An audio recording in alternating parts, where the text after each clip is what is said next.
তো চলো আগে ভিডিওটা দেখি, তারপর পাবলিকের করা ফানি কমেন্টগুলো পড়ি। আমরা মুসলমান, আমরা ইসলামকে বিশ্বাস করি। সে ছোটবেলা থেকে শুনে আসতেছে বেগুন গাছটা নাকি হাত বসবে। তো আজকে তার বাস্তব প্রমাণ পেয়ে গেলাম। দেখতে পাচ্ছেন এই বেগুন গাছটি কত লম্বা আর এখানে কতগুলো বেগুন ধরছে। তো আপনারা মানে এটা দেখে আপনাদের কি মনে হচ্ছে যে কিয়ামত আর বেশি দিন বাকি নেই, খুবই কাছে।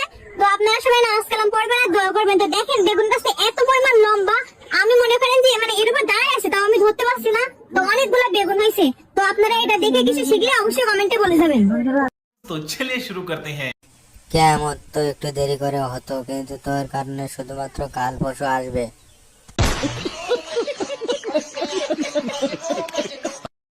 তোর দেখে মনে হচ্ছে কেয়ামত খুব নিকটে।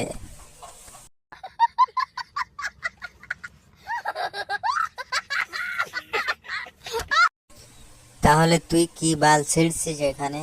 समझ रहे हो समझ रहे हो आप समझ रहे हो। নামাজ কালামের কথা তোর মুখে মানায় না।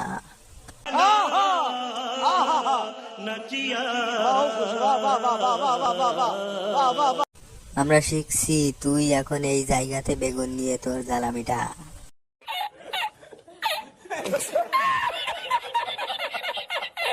তোদের মতো কিছু মানুষের জন্য আজ সমাজের এই অবস্থা। তোরা জানিস যে করা পাপ, তাও করিস।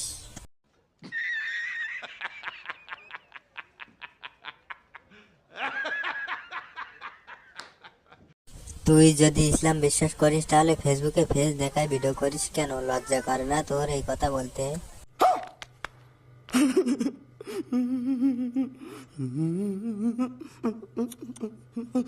বেগুন তলায় যাওয়া লাগবে না। তোদের মতো কন্টেন্ট ক্রিয়েটর দেখলে এমনিতে বোঝা যায় তোরা যেভাবে মাঠে ঘাটে নাচানাচি বেহায়াপনা শুরু করছিস, বোঝা যায় কেমন বেশি বাকি নেই।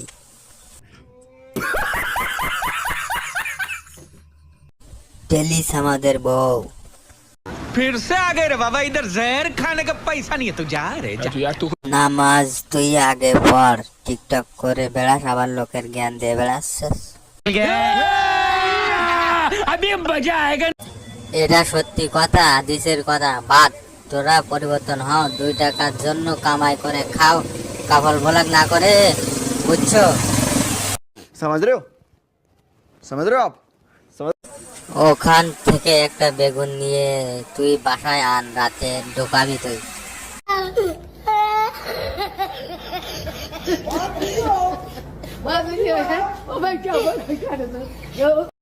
ইসলাম বিশ্বাস করলে ফেসবুকে মুখ দেখে ভিডিও কথা বলো, কিভাবে লজ্জা করে না?